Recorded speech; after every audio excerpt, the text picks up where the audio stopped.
Meaning of hardcore. Hardcore. Hardcore. Hardcore. Hardcore.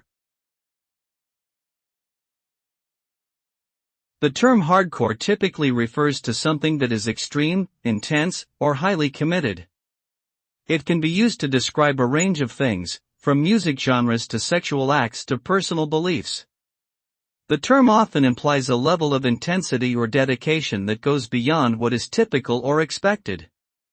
For example, a hardcore fan might be someone who travels across the country to see their favorite band perform, while a hardcore athlete might train for hours each day to compete at the highest level.